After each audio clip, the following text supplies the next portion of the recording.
Bienvenue. Thanks very much for joining us on this weekly research conference at the University of Ottawa Heart Institute. But today's session, in fact, I know have folks participating from coast to coast, really attest to the star power of our speaker today. And so before we join in terms of our speakers' tributes, just want to mention some of the logistics that folks are pretty familiar with already. So make sure that if you have questions, post them in the Q&A feature on the bottom of your screen. And you can do this anytime during the lecture, and we'll endeavor to cover them at the end of the lecture.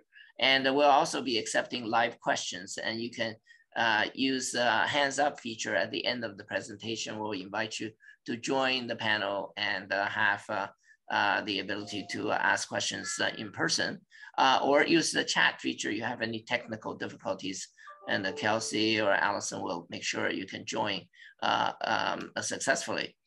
And so today we have Dr. Jodi Edwards speaking with us today, and on a really exciting new topic.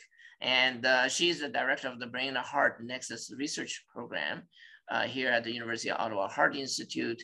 And she's also assistant professor in the School of Epidemiology and Public Health at the University of Ottawa. And she's also co-director of the Population Outcome Research Unit and the ICES scientist here at the Heart Institute. And she's a real rising star and one of the major drivers of our brain and heart connection research effort. And she graduated with master's in linguistics from University of Calgary, so I have to watch what I say all the time.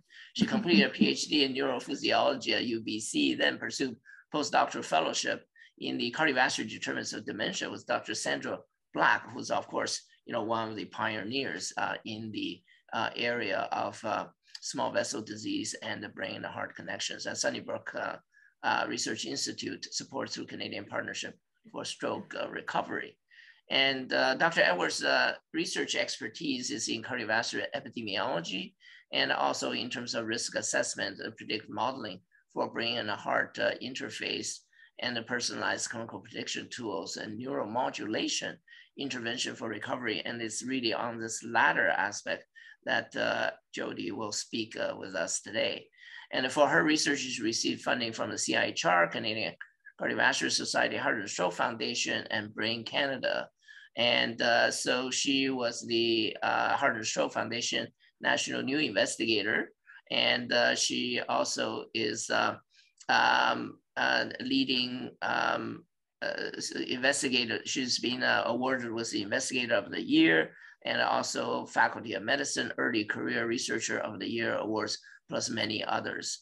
And she published extensively in a leading journal. She's co-chair of the Health System and Policy Working Group for the Canadian Women's Heart Health Alliance, advisor for the Heart and Stroke on Women's Health, and a chair of the International Roundtable on Non-Invasive Brain Stimulation for Stroke Recovery. And so we really look forward to this lecture today, which is on a really whole new approach in terms of brain recovery. And so this is the topic of the CanStim Platform, Adaptive Clinical Trials, the Future of Non-Invasive Brain Stimulation for Stroke Recovery. Thank you so much, Jodi. Look forward to your lecture. Thank you. Thank you so much, Peter. And thank you all for the invitation to speak today. So I'm going to start with the clinical problem. We know that atrial fibrillation increases the risk of stroke fivefold, and this is longstanding data from the Framingham cohort. But we also know more recently about the emerging concept of subclinical atrial fibrillation and its impact on stroke risk from clinical trials such as those run by Jeff Healy's group in Hamilton. And because of this, because of sort of the intermittent paroxysmal nature or subclinical nature of atrial fibrillation, we actually have data that up to almost 40% of individuals' stroke can be their first manifestation of atrial fibrillation. When individuals do have an atrial fibrillation-related stroke, they tend to be of increased severity, and they're more likely to have long-term disability, so more likely to require discharge to long-term or continuing care.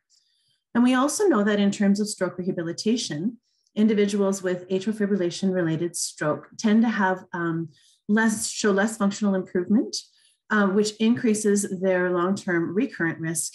And then we come right back up to the top of this cycle of the risk of having another event. So this is a challenging clinical problem, a challenging sort of tsunami of events for individuals with atrial fibrillation at risk of stroke.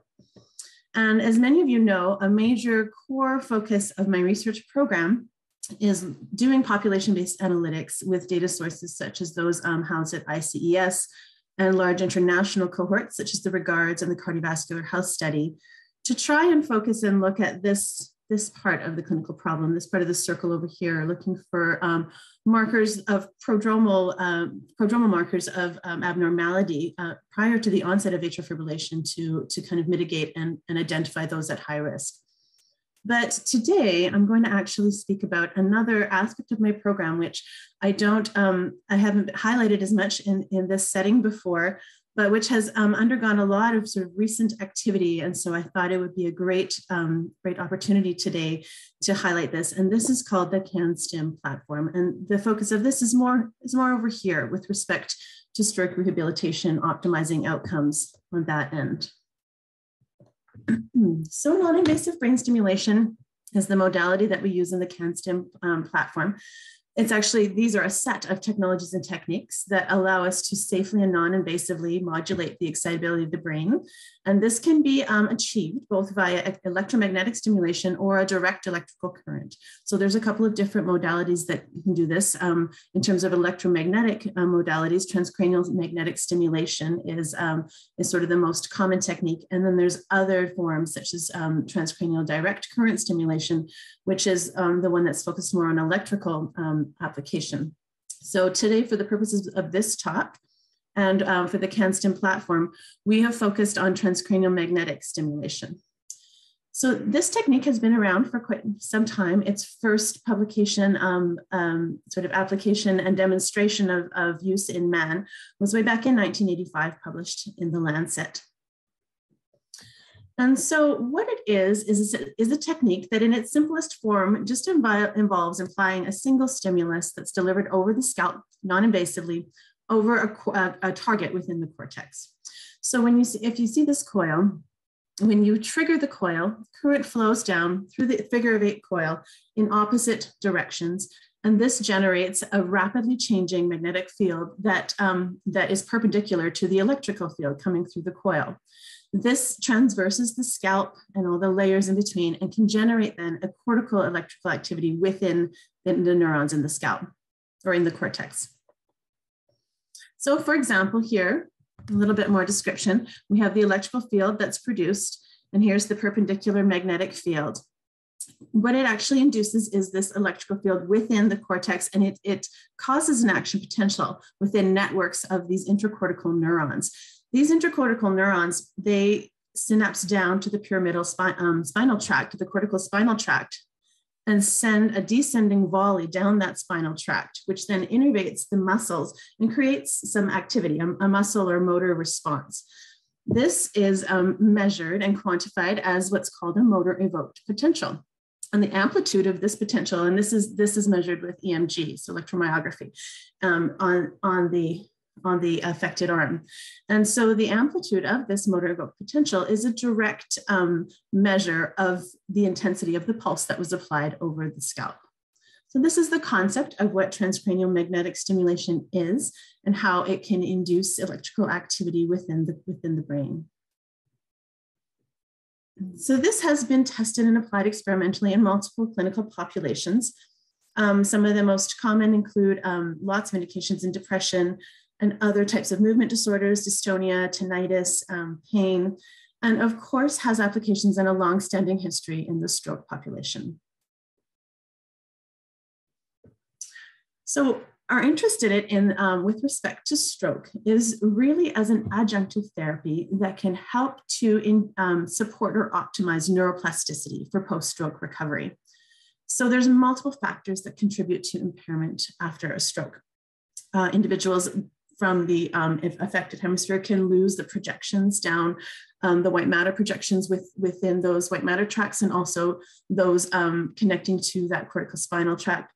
There's other types of inflammation and other factors that contribute to functional impairment. And there can also be an imbalance in the interhemispheric inhibition. So what happens is inhibition can be upregulated in one hemisphere in relation to the other, and that can cause an imbalance in inhibition between the hemispheres, contributing to the amount of functional impairment. So very quickly after the acute phase post-stroke and sort of the post-acute phase of recovery, neuroplastic changes start. And this is sort of the cascade that starts for recovery. And it can involve the recruitment of areas, homologous areas that are functionally similar and the pathways between them. It can involve disinhibition of some of those redundant connections and resolution of the diasthesis that has formed since the acute phase. And then the formation of new neural networks. So this is termed neuroplasticity.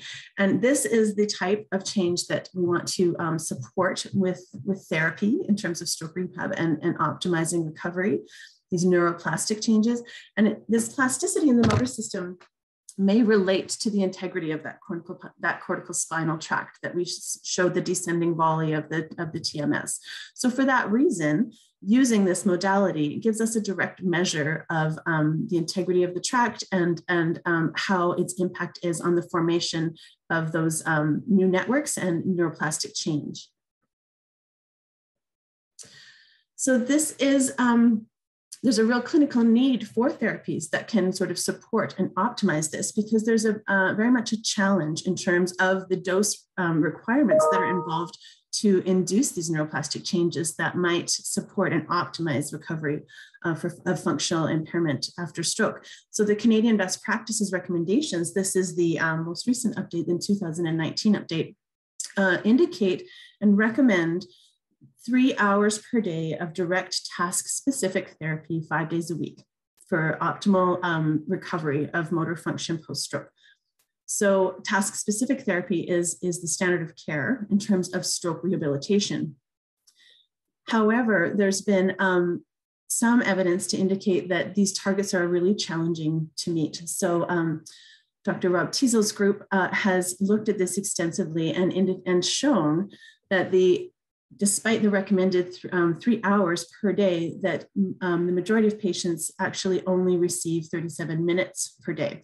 So there's a real gap in terms of us being able to, with standard of care rehabilitation, meet that dose requirement in task-specific directed therapy that patients might need to achieve the optimal functional gains in their recovery. So this speaks to a real need for adjunctive therapies that might be able to kind of augment that and help boost recovery. And for that, TMS has been a real potential candidate. So in terms of measuring and indexing that neuroplastic change that can be induced, it can be measured with different protocols for magnetic stimulation. Single and paired pulse protocols are those that just measure the amount of electrical activity and activity within those intracortical networks, but you can actually modulate as well this cortical activity that's associated with neuroplastic change with repetitive TMS protocols. And it's repetitive protocols, which we are going to focus on today within the CanStim platform, because they have sort of the most long-standing and largest kind of bulk of evidence of use. And I'm going to review some of that shortly. So repetitive TMS is one of the protocols that you can use to modulate activity. It modifies the activity both locally at the site of stimulation and distally through those intracortical networks that we were talking about, or interhemispheric networks that we were talking about before. When applied at low frequencies of about 1 Hertz stimulation over a target such as the primary motor cortex, you reduce the amplitude of those MEPs that we showed from that descending volley and resulting motor activity. So a low frequency stimulation reduces the amplitude, whereas a high frequency stimulation will enhance it. So in this way, we have some flexibility depending on where we apply the stimulation and at what frequency, to modulate the activity to try and help rebalance that, that imbalance in inhibition between the hemispheres, which is so prominent after stroke. So that's these first two RTMS protocols. Now there's some new and more novel protocols that involve, they're called continuous theta burst and intermittent theta burst protocols that are they're gaining in popularity.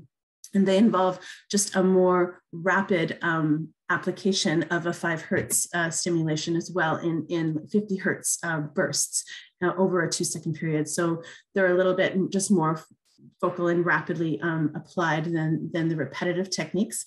So in this way, we can see that this, this modality has a lot of flexibility, a lot of different parameters that can be varied to control how we modulate the activity in the cortex and try and target that to what type of recovery we need for a certain individual.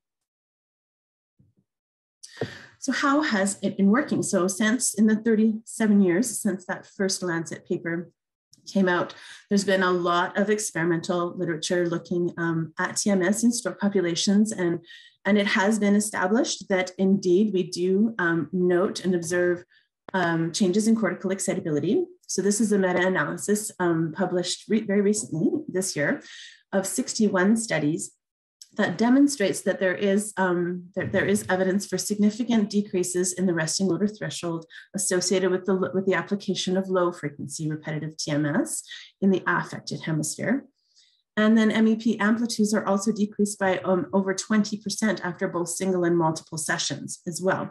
So we can see that this, this modulation of the activity does produce changes in cortical excitability. We've also seen a lot of evidence that there's functional improvement associated with this modulation of the cortical activity. So this is another, a few years ago published now, a meta-analysis of 34 studies with a little over 900 participants that shows that the use of RTMS improves motor function both in the short and the long term. And this was indexed in most of these studies by as manual dexterity. So we've got evidence of modulating the cortical activity, inducing functional improvement, and this may potentially then translate to a decreased amount of rehabilitation dose that's required to see either similar or greater functional gains, which would help us bridge that gap that we saw in the between the rehabilitation guidelines and the actual practice in standard of care therapy. In terms of the theta burst literature, so this is gaining, as I said, it's gaining in popularity as well.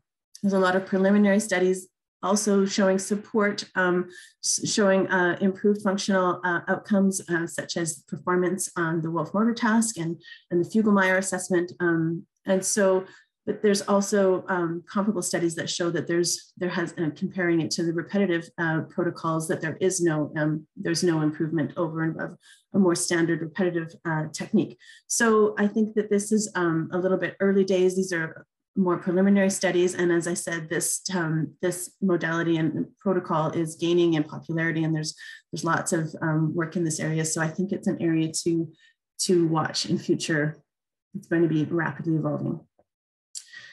And then in beyond sort of the experimental literature, there's a number of clinical trials that have been conducted testing the use of RTMS as an intervention, both alone and paired with standard rehabilitation therapy, and that have shown significant motor improvements, both early in recovery at 2-week follow-up time points and sustained up to 12 weeks in recovery. So there is clinical trial data to support this, and this type of data led to a recent kind of upgrade in the level of evidence for the application of RTMS in stroke populations in these evidence-based guidelines for the therapeutic use of TMS that were published in 2020. So in this guidelines, left a low-frequency RTMS to the contralesional hemisphere was upgraded to level A evidence in the post-acute stage, and high-frequency RTMS in the ipsilegial hemisphere was upgraded to probable efficacy in the post-acute stage.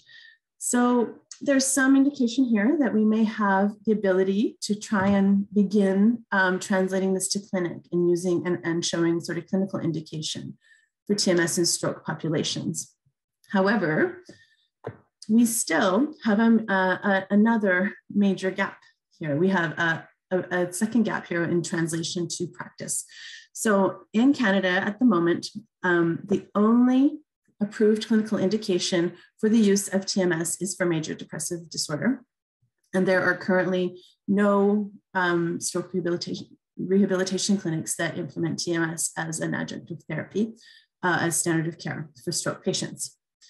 So despite sort of the longstanding history of experimental benefit and some clinical trial support, so it's been a big challenge. And one of the major reasons for that is that while we have some clinical trial data in support of this, it's actually been a little bit inconsistent. So this is a meta-analysis of clinical trial data from the kind of earlier set of trials from 1990 to 2011. In these earlier trials, there's 34 trials included in this meta-analysis and 392 patients. It did support and show that our TMS has this positive effect for motor outcome measures.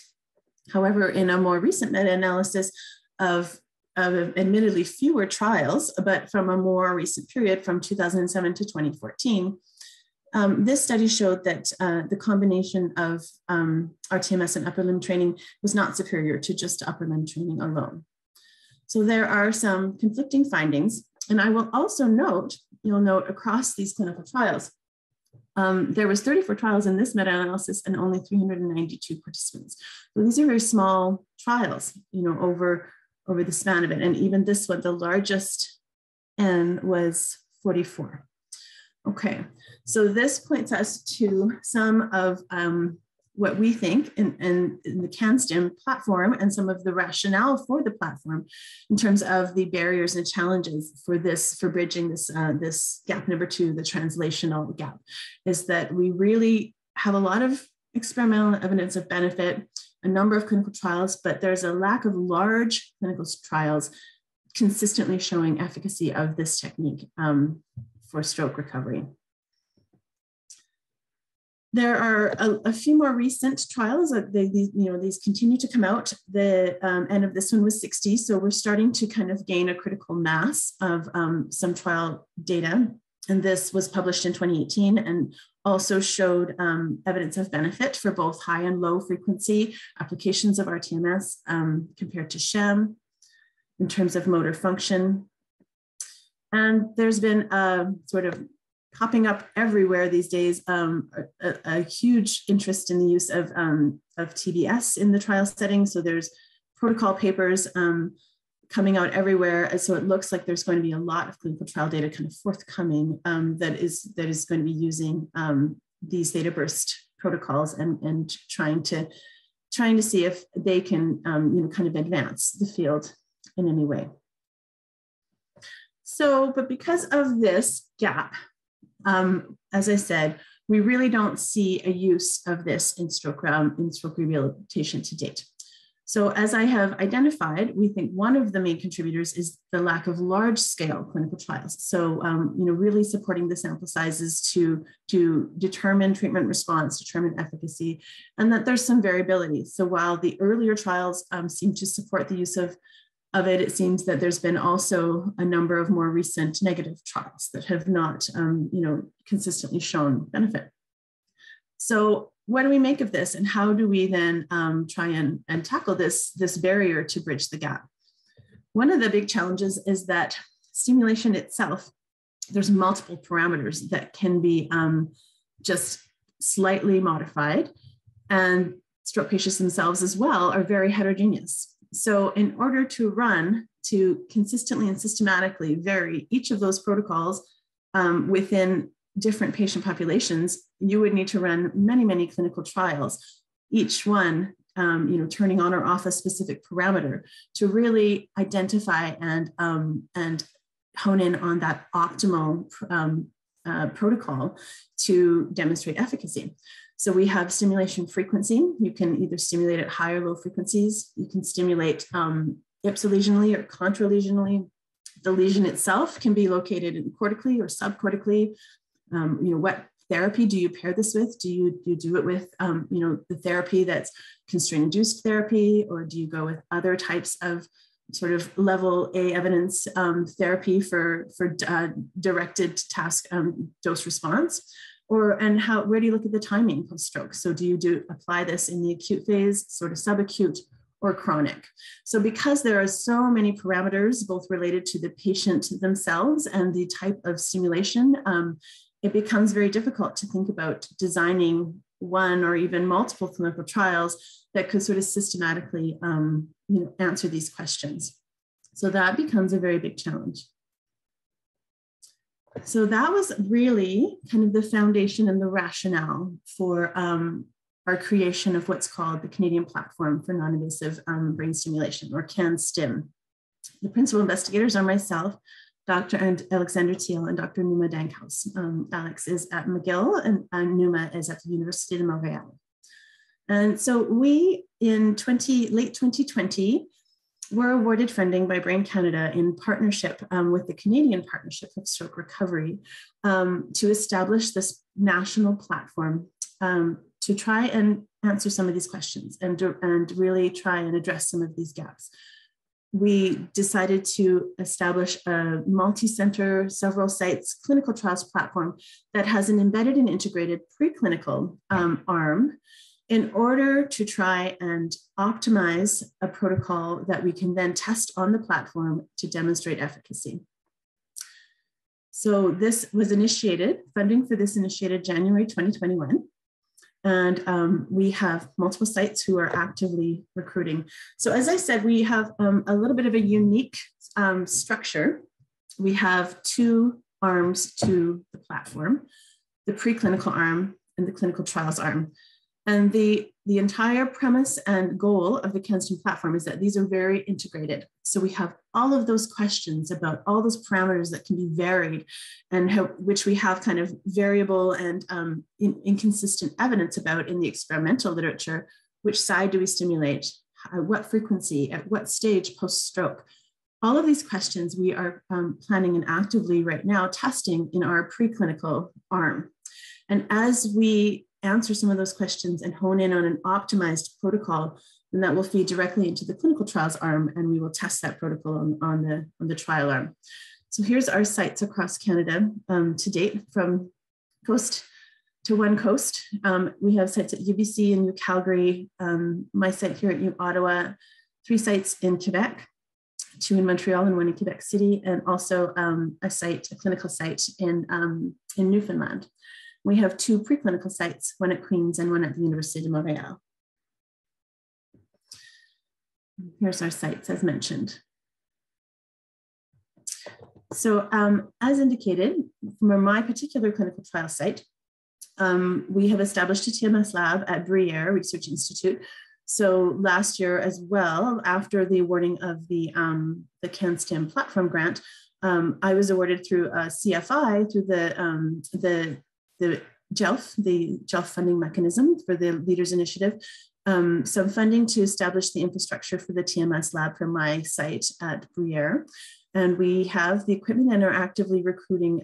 They have an inpatient rehabilitation unit, the biggest in the Ottawa region, for stroke patients. And we're actively recruiting for our trial in that unit. And that becomes part of the platform. So prior to the initiation of the platform, in establishing sort of the network of investigators for the platform, we underwent a little bit of a consensus activity and developed a set of consensus recommendations. So we held this consensus conference and meeting in 2017.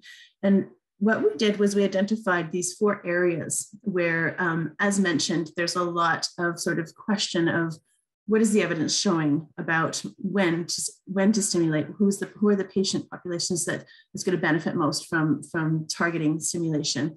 What's the standard therapy that we should be pairing with it? What are the outcomes we should be measuring? And importantly, what are the multiple RTMS parameters? What are the optimal, what's the evidence showing for what the optimal parameters are? So we did this consensus voting procedure, and along several questions for each of these themes. And those that showed low agreement were eliminated and high agreement were accepted. And there was many that actually, there was not a real consensus in the literature, and we had discussion around those. And for this, we published this set of recommendations just last year in NNR. And we developed what's sort of a baseline protocol for our platform, which just says, where's the existing current evidence for each of these themes? And that becomes sort of our benchmark. And from there, using our integrated preclinical and clinical pipelines, we can then build on that and start to develop more tailored protocols. But we needed something as a step one that just established a benchmark of efficacy in a large-scale clinical trial, which is what has been lacking to date in the literature.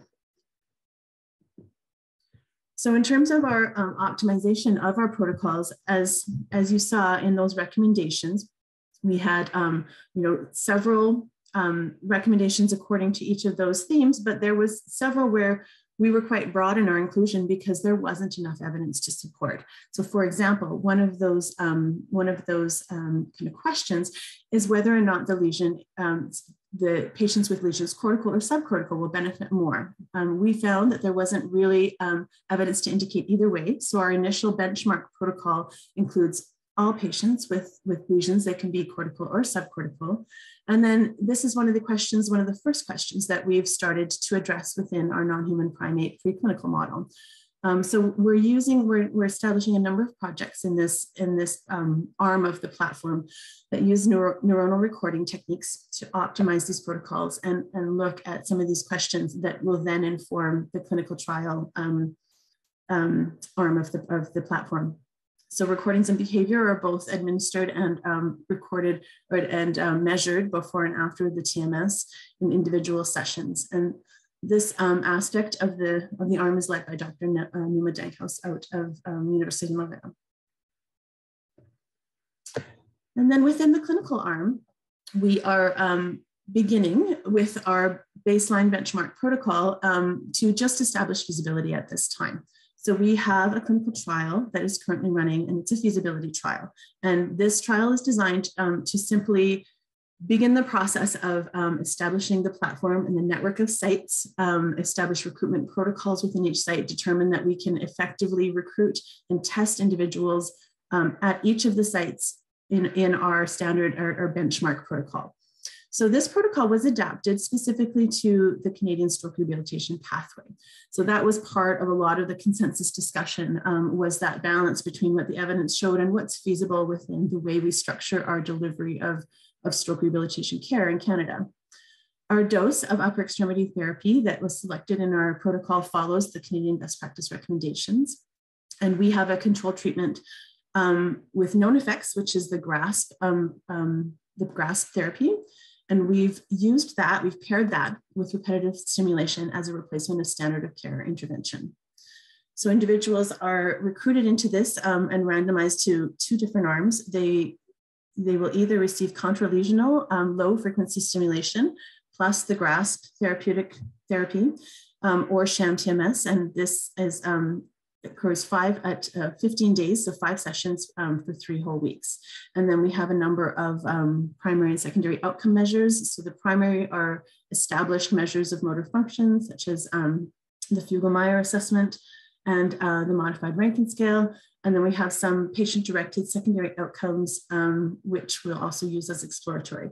And we've also established a centralized clinical trials database. So this is part of our secondary goal for the platform, in addition to establishing its feasibility and able to function as a multi-center trials network. We have this now centralized database system where we can begin to collect our core of data and add additional trials onto the network, and then get to those sample size targets, which can support some of the analyses that some of the existing clinical trials have been underpowered to do. So in terms of the future, that's sort of a very brief snapshot at our current clinical trial platform. And we really kind of consider this to be the real initial step and the tip of the iceberg in terms of our plans for what to do. So as mentioned, we view this contra-stroke feasibility trial as really the very first step in terms of establishing with a benchmark trial efficacy for standard of care therapy and use of this technique. From there, we want to scale up to a more phase 2 trial that will then look and be able to quantify treatment response. And again, this will focus purely on establish the benchmark protocol. And only then will we be able to integrate predictive biomarkers and begin to be able to do the types of analysis to develop personalized stimulation protocols.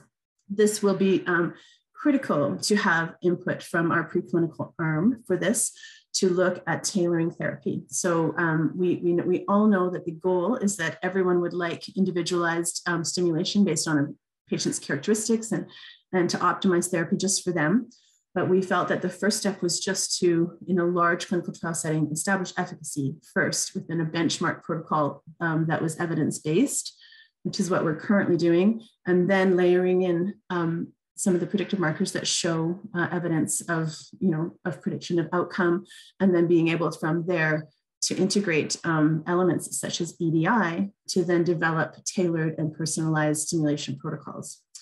We will also look to integrate other trials with other modalities, kind of leveraging and building on this interest and gaining momentum of TBS techniques. And we're going to also expand to other indications, such as cognition. So with respect to the predictive biomarkers, we recently, just this year, published a kind of prospective review paper from our CanStim platform that reviewed the current evidence on sort of some of the going potential predictors that we're going to integrate into our protocol for the next stage. We did show that there was multiple clinical structural brain and neurobiological factors, such as cortical thickness, as mentioned, the integrity of the cortical spinal tract and BDNF that were predictive of functional outcomes and treatment response. And so we think that these are areas of focus for the next phase of this platform to really then begin the moving from a benchmark standard protocol to more personalized care. With respect to that as well, we've also taken a number of measures to integrate EDI into the next phase of the platform.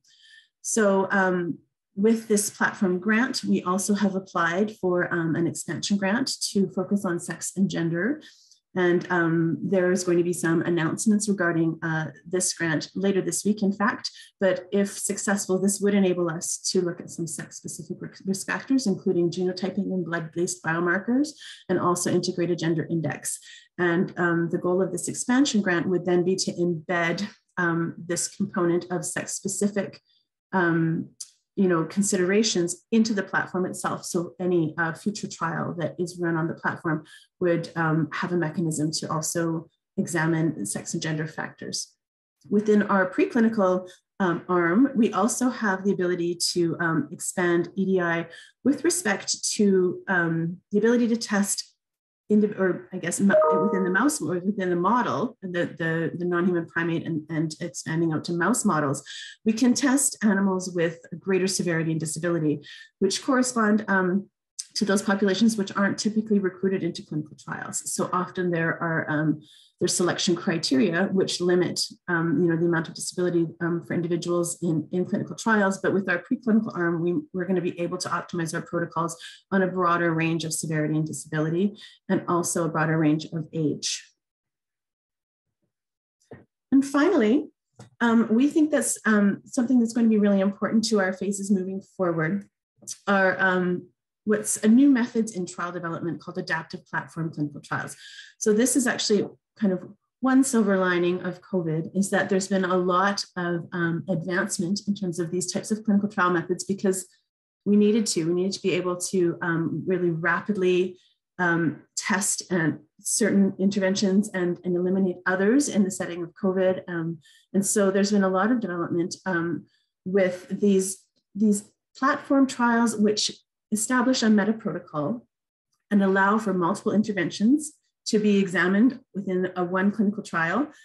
having a common control group. And then they also integrate some flexibility to be able within this meta protocol to integrate new interventions or drop those that are showing no efficacy at the interim analyses. So we would like to, for our next phase, leverage these types of new trial methods. We think it's perfectly designed for the type of initiative we have in CanStim, where we have the preclinical optimization of the protocols. It's accelerating the translation to the clinical trial, and we can, as new information is becoming available on our preclinical arm, we can rapidly integrate that into this adaptive platform trial into the meta protocol and enable testing of multiple interventions at the same time. So this kind of gets around those barriers we showed in terms of the number of clinical trials that would be required to test all those different parameters related to the stimulation itself, the patient population, the outcomes. This is a method where we can kind of more rapidly evaluate interventions. And finally, we are extending this model, this Canadian CanStim platform model, internationally at this point. And we were invited to participate in the International Stroke Recovery and Rehabilitation Alliance Roundtable exercise. This is their third Roundtable exercise. And so we're very pleased to be one of the roundtables selected to provide this translational roadmap for the use of this of non-invasive brain stimulation in stroke rehabilitation. And for this roundtable, we are really going to be expanding out to a more international set of consensus recommendations. And then hopefully one of the outputs will be similar to our national trials network. We can then integrate and expand to an international trials network and really help us accelerate and get to that point where we have that evidence base to the numbers that we need and the type of data that we need to begin departing from standard protocols to personalized protocols, even more rapidly. So these are some of the next phases for this. And so back to ending off with our clinical problem. As I mentioned, a huge focus of my research is to evaluate population-based data, big data sources, and look for early markers of stroke risk in AF, specifically those that have early structural and functional changes in their heart, termed atrial cardiomyopathy. And the goal of that research is really to kind of, stop at this part of the clinical problem and instigate prevention measures that will stop us from having individuals have stroke be their first manifestation of AF. We will be able to identify risk and risk markers much earlier for prevention.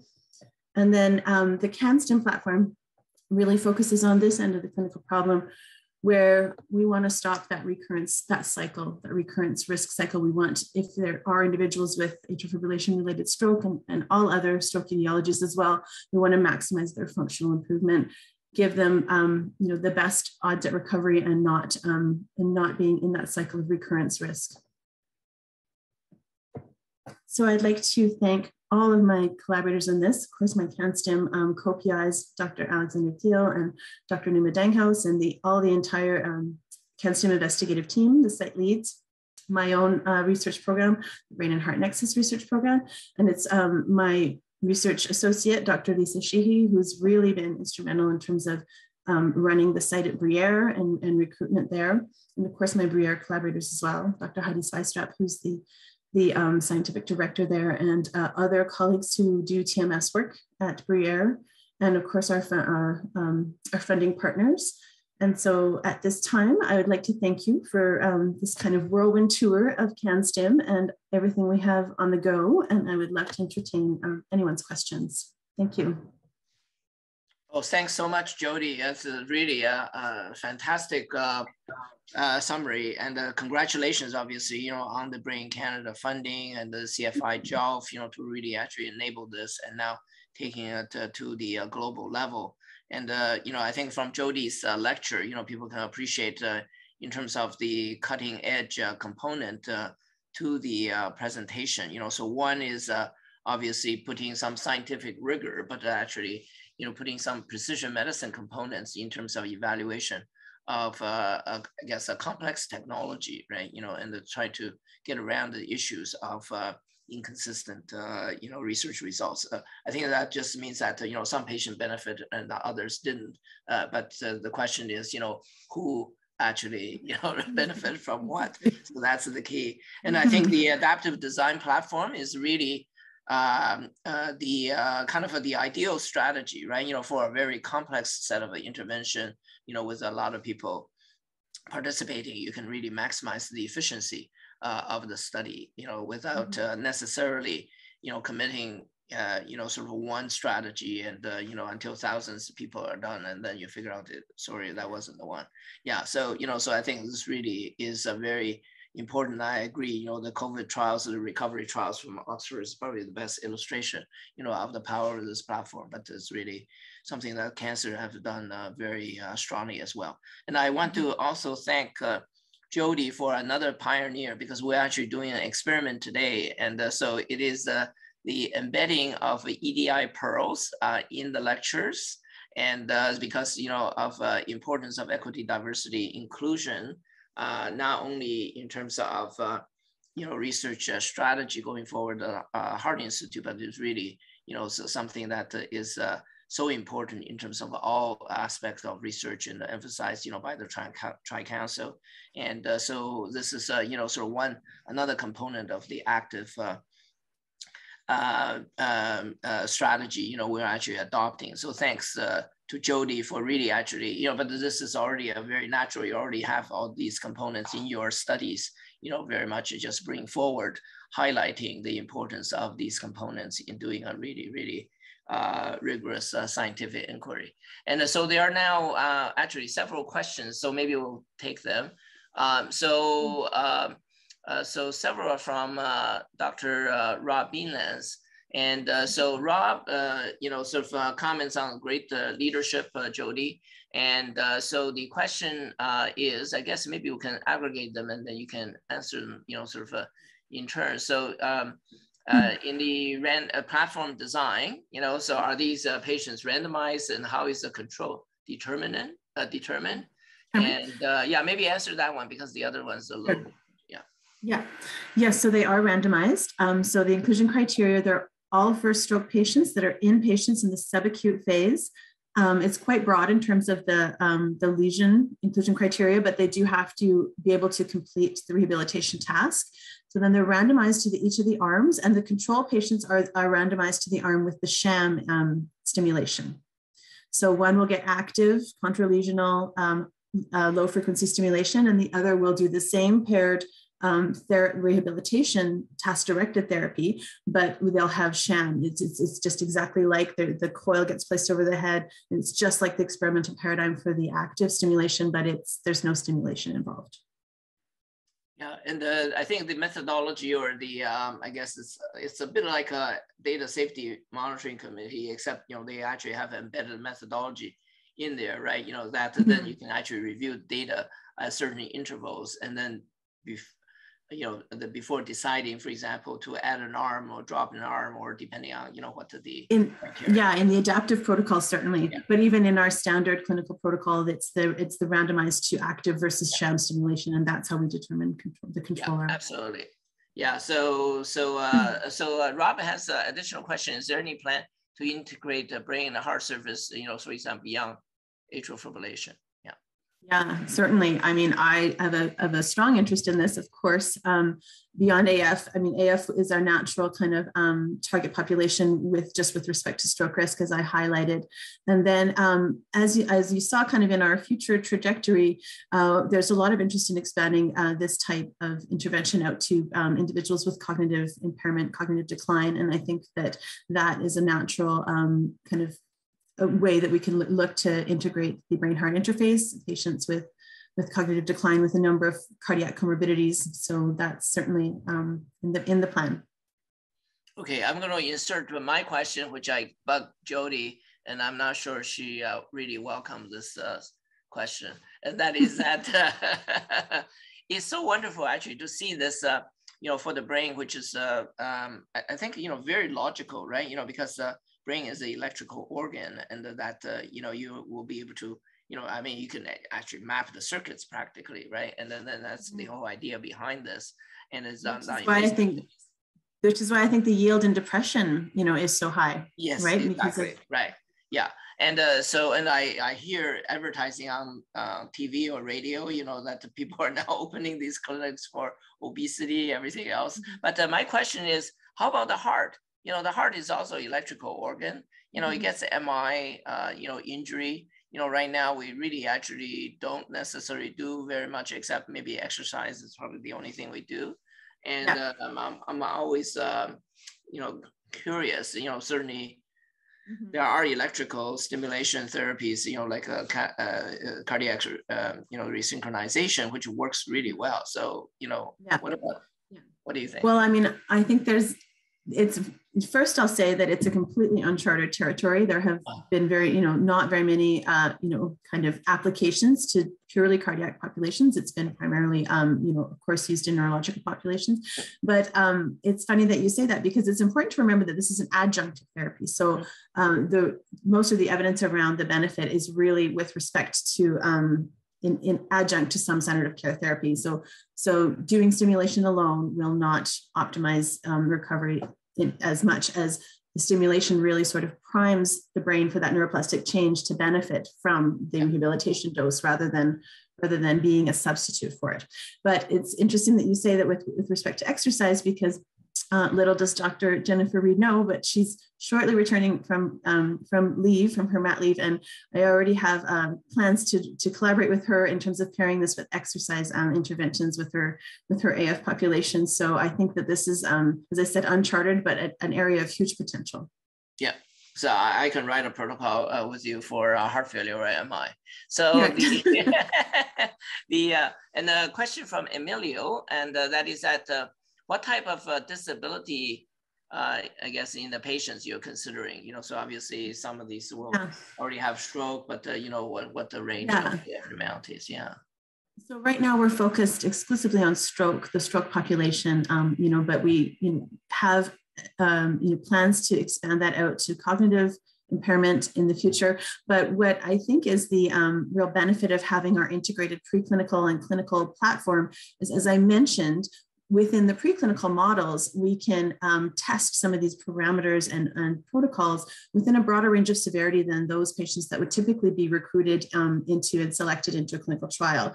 So as you're aware, clinical trials, it's often quite narrow selection criteria. You end up trying to sort of select those people that will optimally benefit to demonstrate your treatment effect. Whereas in the preclinical model, if we can include animals with a greater range of severity, then we'll be able to determine some of those differences that we might see in terms of treatment response, at a different range of severity. So that's the plan.